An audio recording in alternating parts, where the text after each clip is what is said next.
सांगा तुमचा अनुभव काय. सकाळी म्हणजे सकाळी व्हिजिटला जाताना मी कामाला निघताना 1-2-4 कॉलला मला फक्त बरं वाटायचं कॉल करत असताना. नंतरच्या कॉलला मला नकोच वाटायचं, कामच नको वाटायचं, चिडचिडेपणा वाटायचा, कुणाचा फोन आला तरी असं नको वाटायचं. पण हे औषध चालू केल्यापासून मला कामामध्ये पण उत्साह वाढला, काम करूच वाटायला लागलं, चिडचिडेपणा कमी झाला, कुटुंबाकडे लक्ष देण्याचं प्रमाण अजून वाढलं. म्हणजे तसं पाहिलं तर आपण तुम्हाला जे औषध दिलं ते तुमच्या तक्रारींसाठी औषध दिलं, मानदुखीसाठी, आणि दुसरं काय कशासाठी दिलं, पोट साबण वगैरे मुतखड्यासाठी.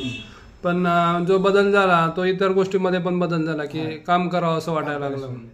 म्हणजे नुसतं आजारच कमी नाही झाला तर आजाराबरोबर इतर तुमचे जे प्रॉब्लेम्स आहेत ते ऑटोमॅटिकली कव्हर झाले. तरी त्यासाठी मी औषध दिलंच नव्हतं, पण तुम्ही सगळं तुमचं जे नॅचरल गोष्टी आहेत त्या नॅचरली करेक्ट झाल्यामुळे ते सगळं नॉर्मल झालं.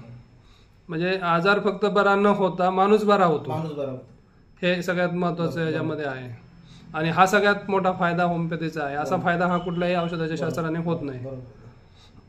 जे की तुमची सगळ्या जे नैसर्गिक शरीरातल्या क्रिया आहेत त्या सगळ्या नॉर्मल होतात, तुमची मानसिकता नॉर्मल होते, हा सगळ्यात मोठा फायदा होतो. नुसता आजारच बरा नाही होत तर सगळेच बदल शरीरामध्ये होतात, सगळंच नॉर्मल होतं.